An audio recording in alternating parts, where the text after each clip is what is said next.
Great. Well, I don't want to cut off the storytelling, but I do want to get us going. I have 3 o'clock on the dot. So I just want to welcome everyone to the final session of the 2024 Public Health Learning Forum, continuing our successes in public health, advocating for the workforce. We have a great panel of speakers to close us out today. So I'm just going to quickly review the housekeeping items. And if you've been with us all week, you've heard these things. But just very quickly, audio is available on your computer or by phone. We kindly ask that you keep yourself on mute to avoid any background noise. But we do encourage you to keep your cameras on so we can see your faces throughout the session. If you have any technical questions, please send a message in the chat to Nolan Gill or Jennifer Harmon, who will be our tech support for this session. Thank you, Nolan and Jennifer. So just a couple of reminders before this closing session. All sessions have been recorded and will be available on the Train Learning Network in the coming weeks. Once the recordings are live, all registered participants will receive an email with the details of how to access. Your feedback is also incredibly valuable to us. So just a reminder to please take a moment to complete the conference evaluation. You can access the evaluation at the conclusion of this conference by returning to the conference page in Train and clicking the Continue button below the conference description. This year, we have a single evaluation for the entire conference. But don't worry, we will be sending a reminder email after the event to make sure that we do get to hear from you. And lastly, we love for you to connect with us on social media, share your insights, photos, and experiences throughout the conference. Don't forget, please use the hashtag WFDInAction. But we also would like to welcome you to stay connected to the Public Health Foundation long after the conference is over, and subscribe to eNews, which is our monthly email newsletter offering the latest resources and tools for workforce development. So I'm just going to leave this up for a few seconds, and I'm going to turn it over to Ron. Great. Thank you so much, Mayella. And what a wonderful week that we've had of invigorating, exciting, and actionable sessions. At the start of this year's Public Health Learning Forum, we promised to provide an opportunity for all of us to learn and share together, with a desire for each of us to leave this week with actions that we can and will take to further strengthen our public health workforce. We certainly hope that we've delivered on this promise. We began the forum with hearing from a variety of folks in Kentucky. We heard about the strong state-local partnership that they have there and what has been done to continue to advance that partnership and achieve success through the collaboration that they have. We then explored strategies for workforce development planning and action with a focus on retention and recruitment. On day 2, we heard about how core values and staff engagement have contributed to transformation of a tribal health department. This was followed by discussion and examples of new tools that the Public Health Foundation has developed to help health departments not only assess current capacity, but also to make strategic decisions in building additional workforce capacity. On day 3, we discussed tools that are available to help maximize staff excellence using the core competencies for public health professionals and the Train Learning Network. This was followed by an incredibly invigorating set of examples and discussion of what has been taking place in Kansas to achieve equity, belonging, and inclusion. Earlier today, just 30 minutes ago, on our final day of this year's Public Health Learning Forum, we provided examples of academic health department partnerships that contribute to health department capacity, and we provided resources available to assist you in your building of these types of partnerships as well. Before moving on to our final session, I'd like to take a moment to thank our Public Health Foundation staff for their work in planning and delivering this year's Public Health Learning Forum. None of this would have been possible without their hard work, creativity, professionalism, and dedication. My sincerest thank you for a job exceptionally well done. And Mayella, I have to point to you as well. I have to call you out for all of the additional work that you've done to dive into areas that you didn't necessarily expect you were going to be doing. So thanks to everybody for a great job with this conference. So in our final session, we really are coming full circle. During our very first session, when our Kentucky colleagues were discussing salary increases and benefits for state and local health department staff, questions came from participants. How did you do that? Well, we heard that advocating for the public health workforce was key to achieving those successes. Today's closing session is focused on continuing our successes in public health, with advocacy being front and center. Moderating our panel is Carol Moehrle, Vice President of Programs at PHF, and she's being joined by Denise Fiorazzo, Chief Public Health Officer of the Detroit Health Department and Vice Chair of the Public Health Foundation Board of Directors, Shelley Hearn, Director of the Lerner Center for Public Health Advocacy at Johns Hopkins Bloomberg School of Public Health, Judy Monroe, President and CEO of the CDC Foundation, and Joneigh Khaldun, Vice President and Chief Health Equity Officer of CVS Health. In addition to their current positions, our moderator and our panelists have extensive public health practice experience. They are true leaders and true advocates who we all can learn from. You can find the complete bios in the resource section of the conference page in Train. Our learning objectives for this session are to be able to describe the importance of advocating for the public health workforce, recognize successful advocacy efforts, and develop actionable advocacy strategies for the public health workforce. The call to action developed by our panelists is that by the end of this session, to put into the chat just one, and if you want to put in more, you can, one advocacy item that you will do in the next 30 days. Then send yourself an email on a delay send to ask yourself what you did and what outcome, if any, happened because of your advocacy effort. Please be thinking about this throughout the session, and when you come up with your advocacy item, please add it to the chat.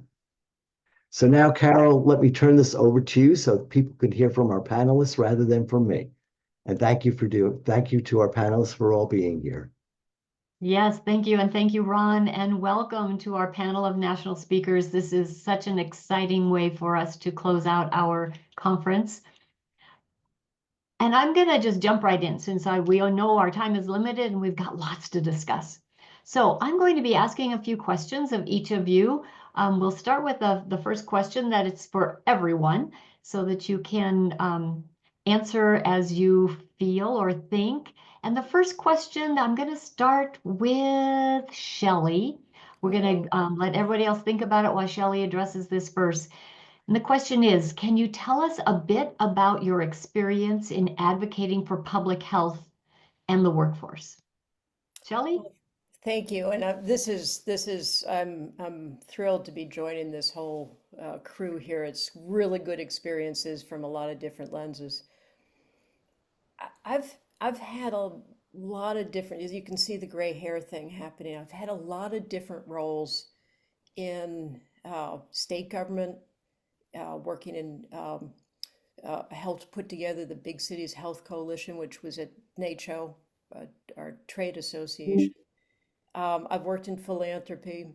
I've run a few non-governmental advocacy organizations.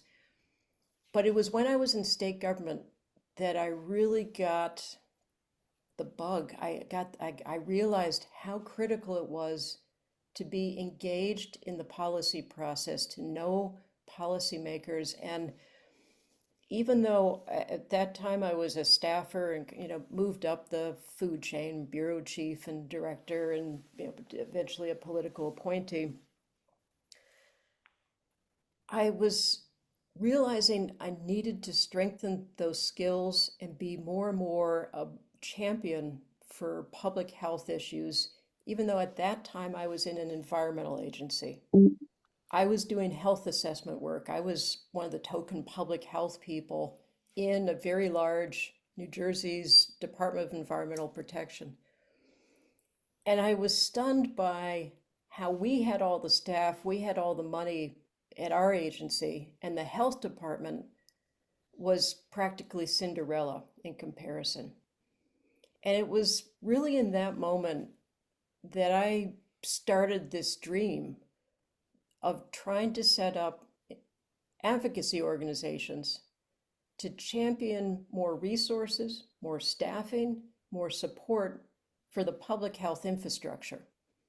Now, infrastructure is not a sexy word. And what we had to do is figure out what were the voices, how do we help teach people, how do we help give the belief and the understanding that they can go out and make a difference, and all those voices add up for getting more and more support for public health. So I look forward to translating some of the experiences I had, which includes starting up Trust for America's Health, which was designed to be an advocacy voice for public health workforce and the support that we need to be effective in keeping people healthy. Wow. Thank you, Shelley. Great background, great history there.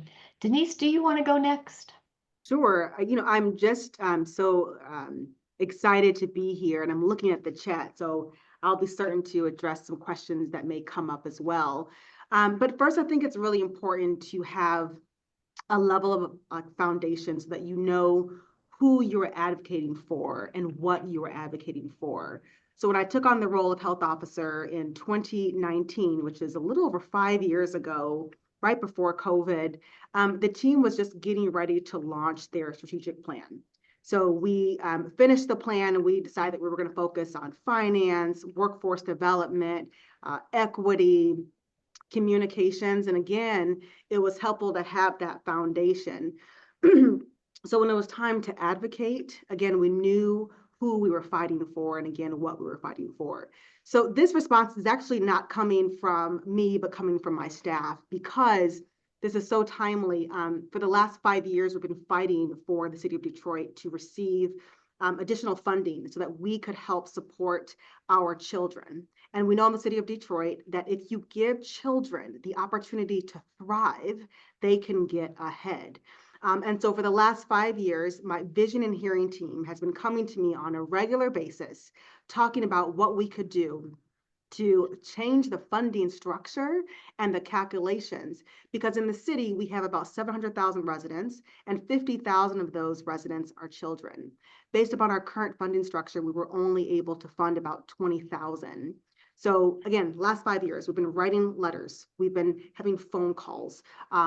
We've had one-on-one conversations. And just this morning at 11 o'clock, we received a letter that told us that our funding was going to be doubled starting in FY26. I mean, this is phenomenal. So I reached out to the mayor, I reached out to our deputy saying, this is the work that our staff are doing. This is the work that this is coming from our staff who are advocating. So for the person who asked about how they can advocate if there's little growth, I'm here to tell you that there is growth, because you can advocate at whatever level of the organization that you are in. This came from vision and hearing techs. It didn't come from the health officer, but my job is to speak. My job is to use my voice. My job is to also to elevate my staff and empower them so they can use their voice. That's just one example of how collectively, as the health department, we're advocating for our staff, we're advocating for our residents in the city of Detroit. Thanks. Thanks, Denise. Judy, how about you? Can you tell us some of your experiences in advocating?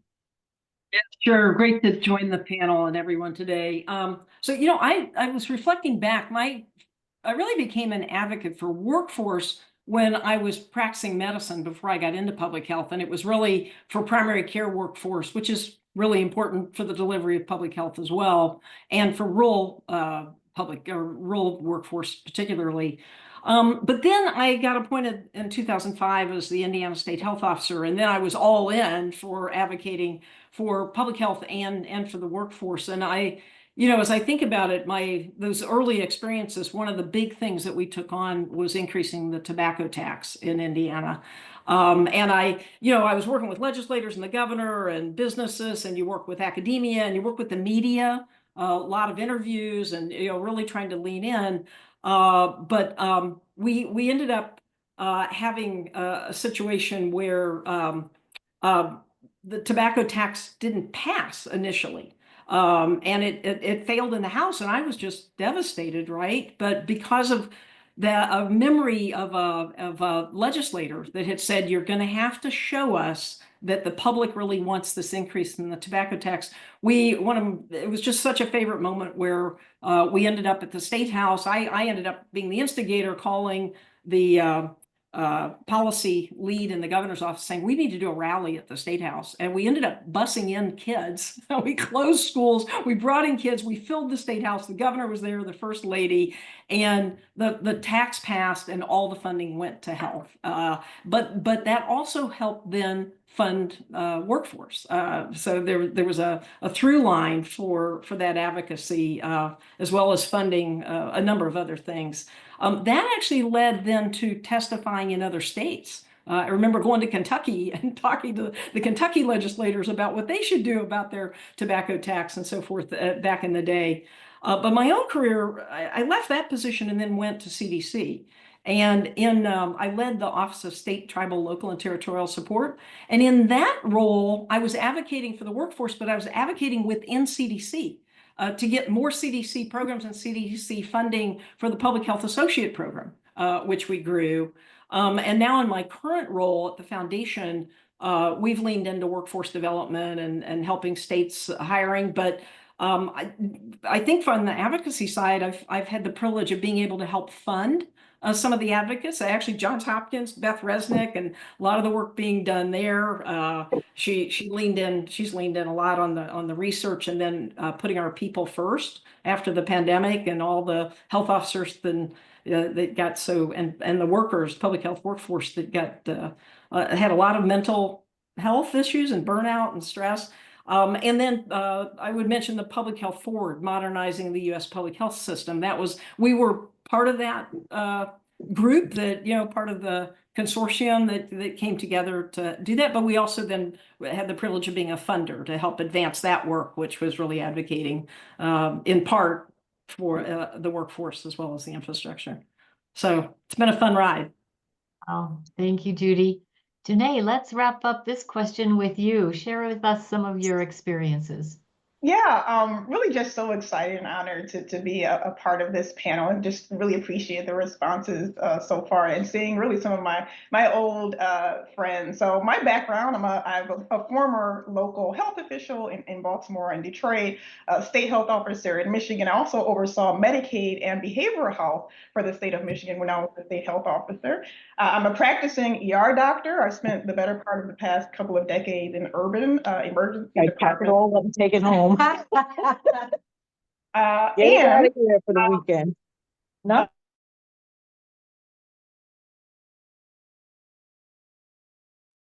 Now I gotta unmute myself. I'm saying too much about myself. That's a sign. No, that's great. Sorry for that interruption. Thank you, Joneigh. Continue, please. No, and but I currently work in a Fortune 6 company, CVS Health, which oversees, a health insurance plan, a pharmacy benefit manager for pharmacy services. So all that is to say, while I've had these different roles, what I really get up every day to do, what my life's purpose is to improve the systems and the structures that either impede or promote, quite frankly, health for society. And so at my core, even though I've had these various roles, at my core, I'm really a public servant. So when I think about advocacy in my experience, I think of it really twofold. One is advocating for improved public health policy, but two is really advocating for the support of the workforce, for funding, that unsexy word, infrastructure. So I think as a public health leader, especially a local and obviously state health official, advocacy is really your main focus in your role, as has really already been stated. Oftentimes when you're meeting with stakeholders, they often don't understand why public health is important. They certainly don't want to fund, or definitely not cut, other parts of their budgets where they may actually understand a little bit more of what that work is. And so I would say, as a local and state health official, I've certainly advocated for proper funding of the workforce. I recall times, and I promised myself I would be careful not to name anybody in my responses here today. But I remember times when I literally had to print out and bring the graphic of the Foundational Public Health Services into a meeting, print out and bring the state public health code saying, these are actually required things that your health department has to do. I'd say I've also worked on advocating for integrating a public health approach into policy decisions. Even when there are things that health departments don't oversee, when you think about things like toxic substances being stored in neighborhoods where people live and preventing exposure. When you think about working to improve transparency, a lot of health departments obviously oversee restaurant inspections, so improving transparency for those inspections, something that I've had the honor to work on. I'd also say advocating for proper funding and resources. A not so funny story. I remember it was in early 2020. We'd had some of the first cases of COVID in the country, more in the western part of the country. The state of Michigan, we had just gone through the largest outbreak of Eastern equine encephalitis in modern history, the past several decades for sure. And so I remember I put a couple of additional people in my public health budget. I remember being in conversations and being asked, well, Joneigh, do you really think that we are going to need these two people? And I kind of pointed to, well, look at what just happened when Eastern equine encephalitis, and we had like a call center with 100 just people from all over the health department who we had to pull in. And I said, you know what? And I looked that individual in the eyes and said, you know what? This entire health department will be working on COVID soon, let alone these two people I'm asking for and you were threatening to cut, right? And so, of course, unfortunately, that was true and then some. So I think that's really important. The last thing I'll say is, I really love kind of advocating for public health in spaces where public health is important, but people may not necessarily understand what public health is. So one of the things I love to do is bring public health into clinical practice. So I've been able to advocate for screening and vaccines in emergency departments. Before naloxone was a known thing, kind of accepted practice, advocating for, if someone comes into your ER with an overdose, why not give them naloxone? And of course, working in CVS Health, again, it's a for-profit corporation, but I think I've been able to successfully advocate for a public health lens, focusing on prevention. We're building out a community health worker workforce. And I've actually been able to partner with the Public Health Foundation, with ASO, in our work in a for-profit corporation. So really, really just love advocating for public health and the workforce wherever I go, and excited to continue to do that. Wow, thank you all. So, wow, what great experiences we've just heard from you all. Thank you for sharing those. What my takeaway is, we heard a local perspective, we heard some state perspective, federal perspective, governmental and private sector, and where advocacy fits in at every single level. We heard about advocating outside as well as inside of our organizations. So a wealth of knowledge and experience from the panel. Thank you for that. So before we move on to our next question, I'm just going to remind our participants out there to start putting your future advocacy action into the chat. Send yourself that email reminder, because this is all about remembering to do that step. So now let's turn to our second question. And Judy, we'll start with you so you can be ready. What stands out to you as your most significant success in public health advocacy? Yeah, thanks for the question. I'm going to go to the middle of the pandemic. It was 2021. I'm at the CDC Foundation, and I get a call from the governor of Indiana, Governor Holcomb, asking me to co-chair a governor's public health commission to transform public health in the state of Indiana. And that started quite a journey for a year, co-leading this commission. The commission had 6 work streams. So I do want to call out that one of those work streams was workforce, but there were a number of other, we had data and communications. There were other work streams that we've made recommendations. For the workforce in particular, we had 2 goals for that. Those goals were to ensure that Indiana has sufficient information on the health of both public health and healthcare. And I've heard that from others as well, that we really do need to think holistically here. We wanted all of that work, all the health workforce to be able to identify the shortages and the support the workforce planning in the state. And then another big overarching goal was to enhance training and recruitment and retention to ensure workforce capacity and skills would be sufficient to support the health of folks in Indiana. Those two overarching goals ended up having 4 recommendations with a total of 14 actions that we recommended, and each of the 6 work streams had similar number of recommendations and actions.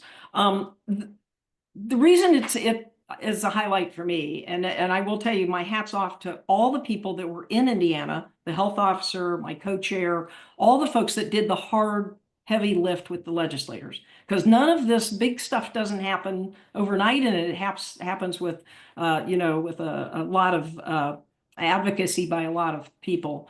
But successfully, Indiana passed most of the recommendations, including a 1,500% increase in funding to local health departments, so a lot of support for workforce, a lot of support for infrastructure. But the cool part about this is, one, for me, it had built on my career of the different experiences I'd had, but it inspired other states. And that's the ripple effect. So that I think when we look at advocacy and what's possible in public health, you start wherever you are, right? And it may be at that local, maybe at the state level, but what you're really looking for is the ripple effect and inspiring others. So I'll put that one out there for my number 1. Whoa, that's awesome. Thank you so much for that. Joneigh, do you want to go next? Yeah, I think I was going to talk about COVID, because when you kind of lead a state public health response to a pandemic, it's hard to bring that up. But I'll pivot and talk about something different. I certainly am proud of my team and the work we did on COVID-19. I'll go back to vaping, and it's still obviously a public health crisis, although it's great that the youth vaping numbers have gone down. So I remember it was 2019, and we had just seen, there was recent reports, again, nationally within the state of Michigan, that youth use of tobacco had just gone up tremendously. And I had never seen, in my public health training, in my public health experience, that level of exponential growth. And, we kind of thought we had checked that box, right? It was kind of like a public health win in some ways when it came to tobacco use. And to see those numbers go up was just, quite frankly, very urgent and an emergency. And I, as the chief medical executive for the state health officer, informed my governor of such. And so one of the things I really appreciated about my state leadership was that they were very proactive when it came to addressing public health. And so I was asked, what are some of the options for what we should do? And I tend to not mince words. I tend to say what I think needs to happen. And one of the things I said was, you know what, we need to get these especially flavored vaping products off of the shelves in Michigan. Just period. That is what we need to do. And what do you know?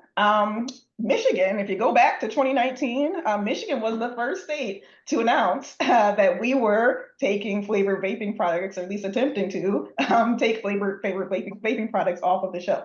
One of the things I'm most proud of, I will say, is that created an entire kind of charade and tobacco industry, all kinds of legal proceedings.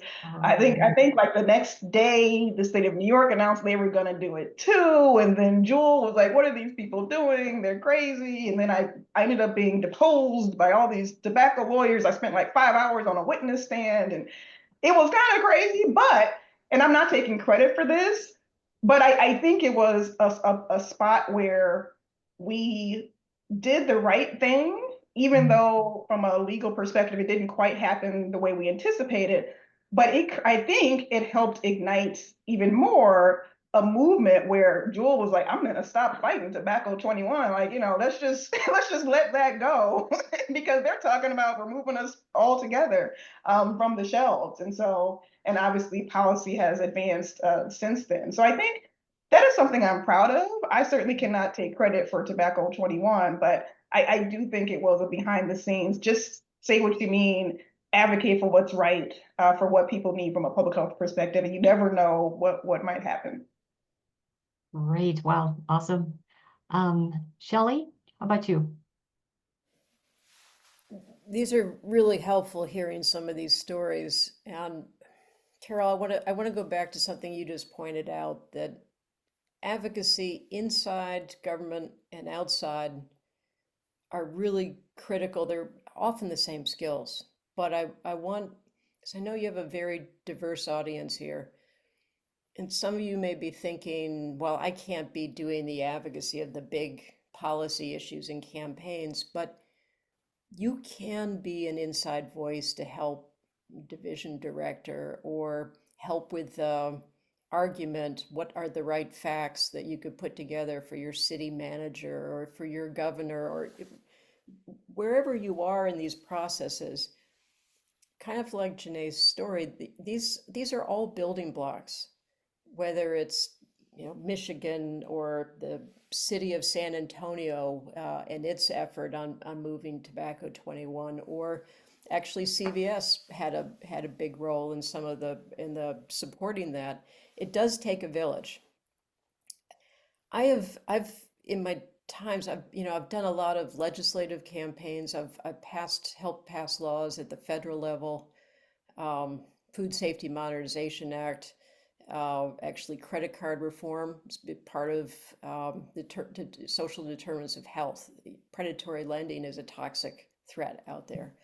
And I've done things on the state level, but I think the story I might, as I hear this, might actually tell is one of the very, very early days in starting up Trust for America's Health.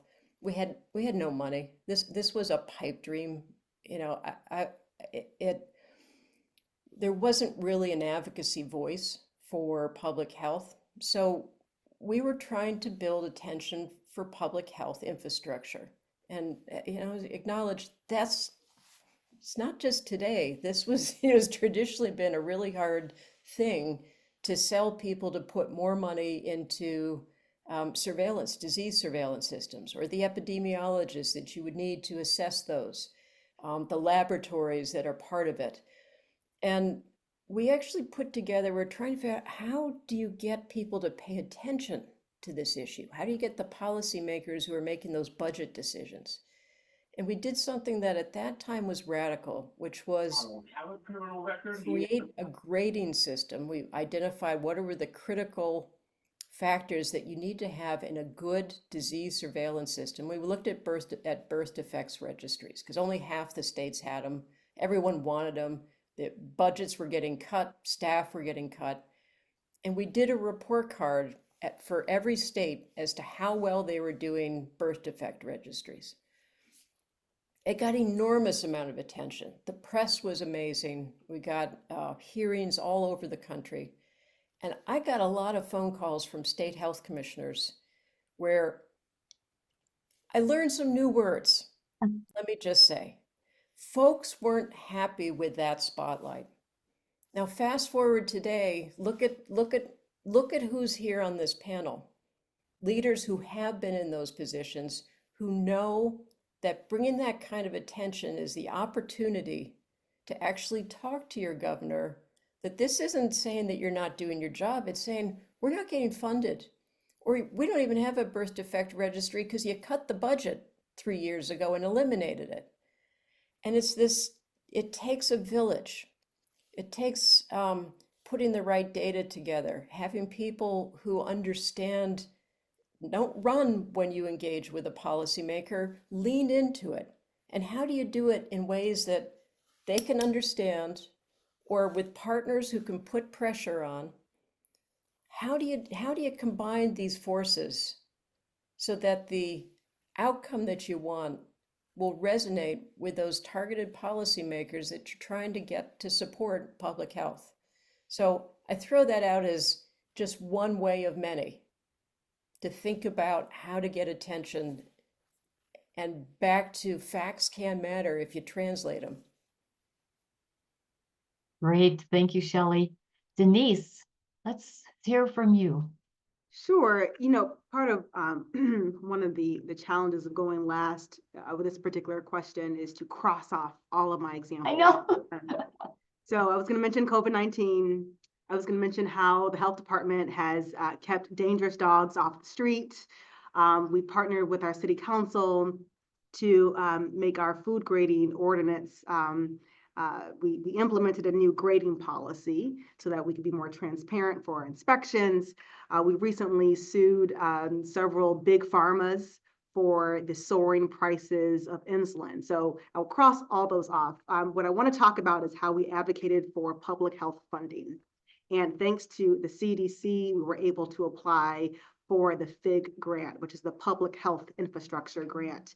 The city of Detroit received $9.2 million, which is pretty remarkable, which allows us to increase and kind of invest in our workforce.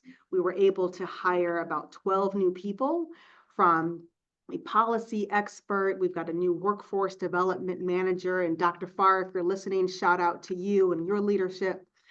We have a couple of communication people. We've got some epidemiologists, but it really helped us to expand the work that we're doing. And we weren't able to do that, again, without the support of the CDC, but also having great grant makers. We have some grant makers, some grant analysts on our team, and it's their job to meet with other program managers and directors to figure out what are some of the needs in the community that we need to address. So I think it's really important having, I think it's really important having a team that is really dedicated to the community and also just dedicated to doing the work. So I'll read some of these benefits of having the FIG grant, but we were able to establish stronger partnerships in the community. And that's not just with community-based organizations, but it's with schools, with colleges, with universities, and even trade schools. We were able to refine our new employee onboarding process. We didn't really have one at all because with COVID-19, you know, folks were breathing. We're like, here, let's work at the health department. But now we actually have a actual process. And we were able to now retain our workforce because we're making the investments. And also expanded opportunities for employee engagement. And just to be pretty transparent, and this is 2024. So in 2022, every 2 years, we have an employee engagement survey that goes out for all 9,000 employees in the city of Detroit. And with the health department, we didn't have a lot of engagement at all. We had about maybe 50% or 60% in terms of utilization. So in terms of those who actually completed the survey. Well, in the last year, our engagement score went from 67%, which is D+, to the high 80s, which means that our team is very engaged. But also, people are filling out the survey. We had about 90% of all of our staff fill out the survey. So for me, that really speaks to how engaged we are. And that's because we've made the investment of advocating for our workforce and making sure we're listening to them. And one other thing I'll say too, Carol, is that we bring frontline staff, the essential workers, we bring them to the leadership table because we believe at the health department, everyone is a leader. We always say, you know, there are good ideas, but there are also bad ideas, but we want to hear every idea. And I think that's really helpful for our staff, and we like to make it fun. So again, advocacy, I believe, is really important. And if you have a very engaged workforce, then you have an engaged community. Great responses. Thank you all. Some of the great words that, you know, the most significant successes when there's a ripple effect, that your work has impacted and influenced others, that's very powerful. All efforts are building blocks. It's just not a single attempt, but they build on each other. I think that's another great summary for some successes. Okay, Shelley, I really love this, and we've all been there when we get that negative attention. You know, that spotlight, even though it's negative, is oftentimes an opportunity to spotlight the issue, to make something happen because of it. So even though that's a hard way to go about doing it, sometimes putting that negative spotlight moves the needle on advocacy. So that is what a great comment there. And then again, working with partners, we don't do this alone. We work outside with the partners that we have and building new partners to make this advocacy efforts work. So great answers to that second question. And as you all know, we have at least one more before we maybe can turn it over to some of the chat questions. But the final question that we'll ask of each of you is to share what pearls of wisdom you may have for advocating for public health. Are there just a few things that you would give to our audience today, to the participants, those few little pearls that you can think of? And Joneigh, let's start with you. Yeah, sure. There's so much wisdom and leadership experience on this panel. But my 2 cents, I would say understand your audience and your stakeholders. And what I mean by that, really understand, I think Shelley kind of touched upon this, but understand the perspectives of your stakeholders, not just public health practitioners. Try to understand a bit about business, right? Education, your schools, and not just understand their language, understand what's important to them. What are their KPIs, right? What are their key performance indicators? What are they tracking towards? What's important to them? Also offer, get outside of your comfort zone. Go to conferences where you may be the only official public health practitioner in that room. Quite frankly, that's partly how I got my public health kind of career started. I was a physician and I was doing the doctor thing, but I just had this passion to change systems. And I was like, these doctors are great, but like, where are my people at? And I ended up just popping up in places where they're like, oh, there's an ER doc here on the call. Like, we like her. Come on in, Joneigh. So I would say, get to know other sectors, learn their language. When you're going in to advocate, I'll tell you, there are business leaders, don't go in talking about social determinants and essential public health services. We know that's what you need. You need to talk about this is the bottom line, talk about dollars and cents, be succinct when you are speaking, and do not ramble on, because that makes business leaders lose confidence in you. And so just kind of branch out of public health and speaking to people who kind of drink your same Kool-Aid, and you will be more effective, I think, as a public health advocate if you can learn to do that. Great. Denise, we are not going to make you go last. How about you? I think it's great, Joneigh. It's great to know your audience, and you're certainly right about business leaders. It's important to remember the 3 B's, which is to be quick, be brilliant, and then be gone. So that will certainly help you in life. But one of the things I always tell my staff is, number 1, to be yourself. Don't be anybody else. Don't try to be the latest and greatest, Fox 2 reporter, or don't try to be, the governor. Be yourself. And sure, you may stumble.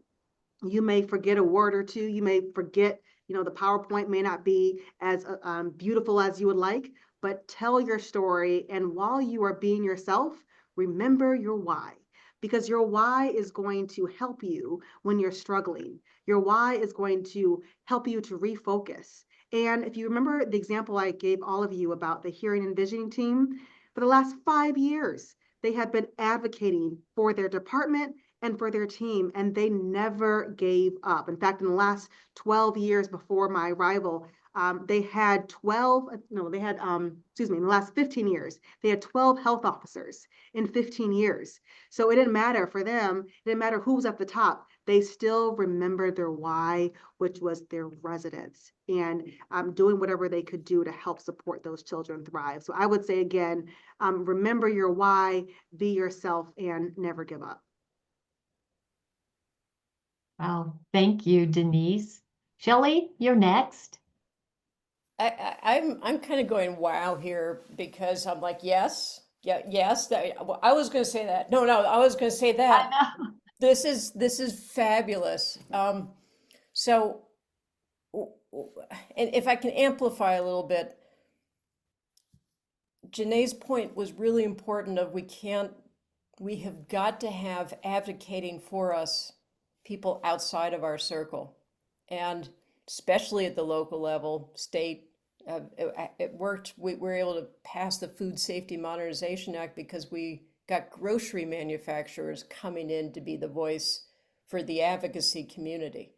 I've seen this over and over at all different levels. And again, it gets back to this point of wherever you are in your processes, staying true to your facts. Don't make things up. Your credibility is the most important thing. We are an evidence-based field, and the more that you stay with what you know and tell them what you don't know, it only enhances your credibility, and it enhances all of us as advocates. I was going to go on a list, but since they were so good at it, I'm gonna share one thing. I guess my Zoom's not going to quite do it, but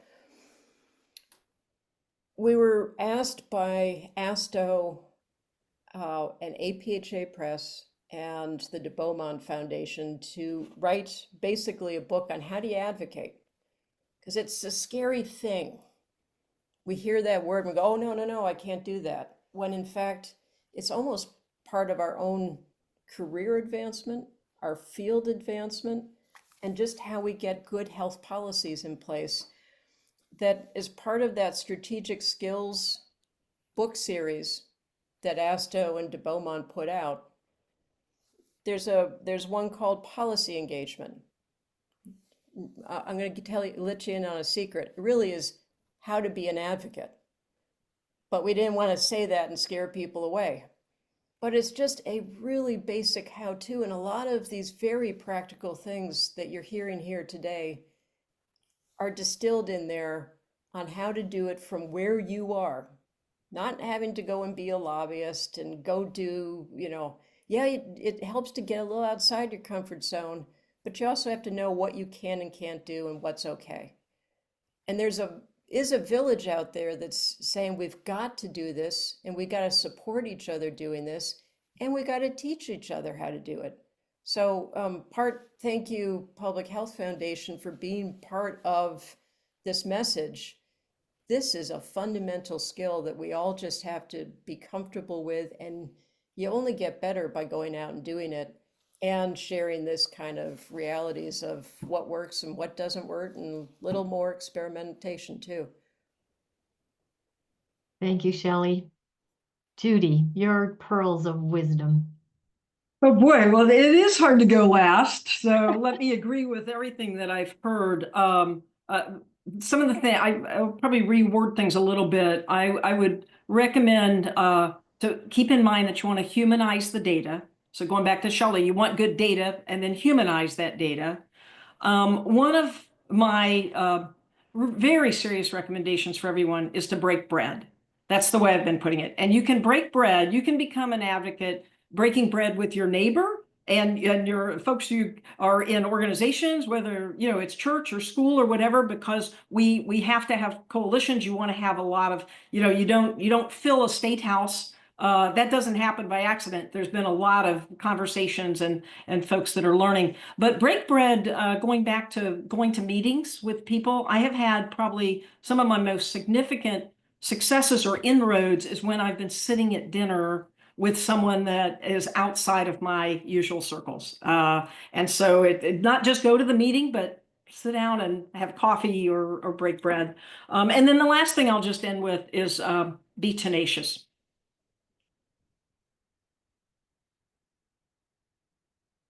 Well, Judy, I think those are really quick words from you. We do a little bit longer explanations. No. Well, I'm watching the clock. Thank you for that. So, wow. I think we need to write these down, Ron. I know you're out there and listening and monitoring chat, but those pearls of wisdom were incredible. I'm just going to summarize just quickly. Use plain language and be succinct. I mean, how important is that? Denise, I love, we've done this before. Be quick, be brilliant, be gone. And be yourself is what we heard a common thread through all of you in the messages today. Never give up, be tenacious. Those all fit together. Shelley, I think your comment on advocacy being a part of a career advancement, I think we all start in our careers thinking we can't do this, but yes, it's part of what we all do as we advance in our careers. Don't wait, put your foot in right now, but it is a strategic fundamental skill. And I know it's scary for a lot of people, but it is what we, as practitioners, as people in the field, as people outside of our field, need to do, is advocating for public health. Humanizing the data. I always think data speaks loud, but we can't manipulate that data. And as was said too, we have to be credible. We don't pretend you're someone you're not, because that quickly falls apart. We have to be honest in what we're sharing with, especially our elected officials. I love breaking bread, bringing that, humanizing it back, down to a partnership, not even a partnership, but just a friendship conversation, that we can think that this isn't something that you have to do just in a Capitol or a state house or at board meetings or in Congress, but we can do this every day with our friends and neighbors as well. So, wow, that is so exciting. Ron, I think we might have Well, time for one question, if you found one out there that we can add. well, first off, there have been excellent chats here, comments about what people are going to do. So thank you so much, and keep those coming. And Carol, I hate to do this to you, but I will. Oh, no. Since Judy, you're not. Question for you. So you were a local health official for 30 plus years in Idaho, not necessarily the most friendly place for public health, and also more, rural. And just any thoughts from you about advocating in that type of an environment? How are you effective? I think what all our panelists all just shared were some of the things that resonated with me too. For me, a lot of it was listening before you react and go in with your own push or your own story, because you got to know where they're coming from in order to understand how to present this. A real common one: always return messages and follow up. It builds trust, and sometimes that's the little pearl that some of our elected officials, anyway, they don't want to have trust in what you do. But if you're willing to follow up right away, don't let it wait, even if it's to say, I don't know, but I'll find out. I think that building that trust is really important. Finding common ground, even if it's not related to the topic you're topic on, or public health or whatever. Sometimes it's to say, I know that farmer out there and I can relate to you because we can find common ground on a farming issue. Or we can find common ground on some other kind of a policy issue that they're working on. Finding that common ground to start some of those discussions, to open up some of that tougher discussions that you have. And then, honestly, sometimes you got to choose your battles. And tenacity is so important, not to give up. But at some point down the road, you either need to punt this to someone else who maybe can do it differently. Denise, your staff members maybe, rather than coming from the top of the health department. But sometimes I think that's of value to know when you need to punt that battle. So those are just some things from being in a rural state that is very, very conservative. Well, thank you, Carol. I know I put you on the spot with that one. Yeah, I think Judy usually does that to you. Yeah, you'll pay me back for that at some point. There are a couple of questions in here, but I wanted to make one other point here, and that is to not be afraid of failing. That it doesn't always work. It doesn't always go your way. And that doesn't mean you don't keep trying and you don't keep doing. But there's a question here, and Moehrle, we have a few more minutes to take a question. Yep, go ahead. All right, cool, good. All right. The question here is, whoops, I just lost it.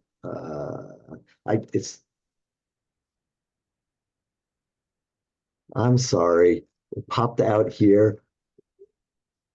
Okay.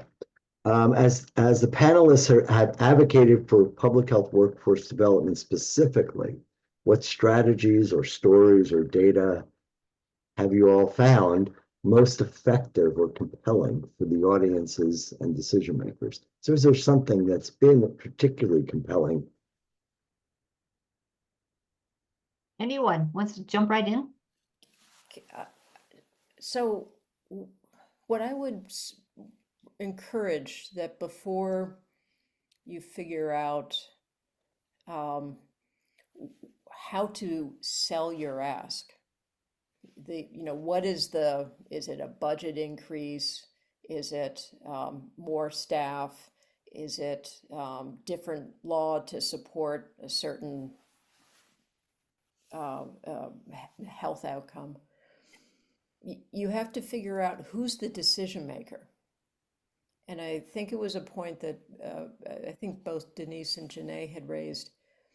You have to know who it is that's going to that has the power to make that decision.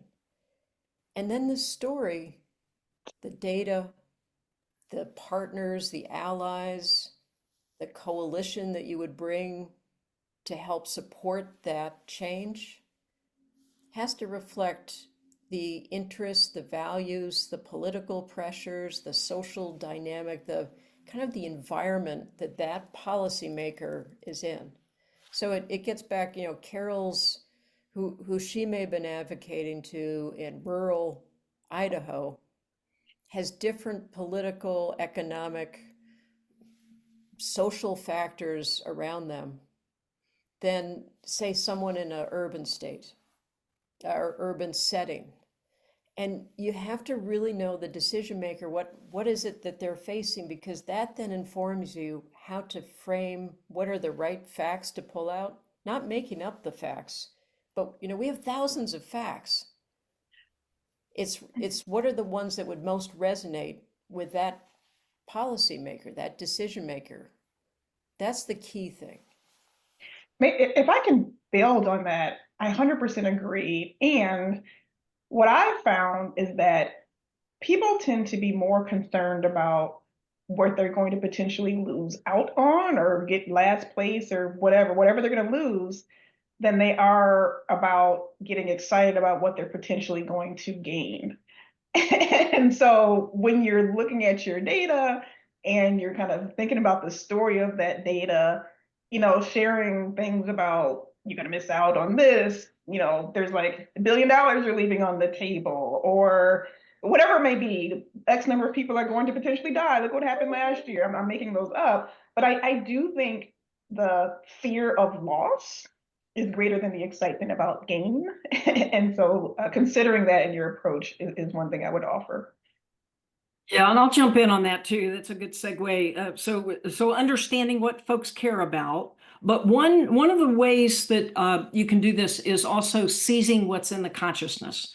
And when things are in the news and they're hot and they're public health topics, they're in the consciousness, and that's a great time to get your message out.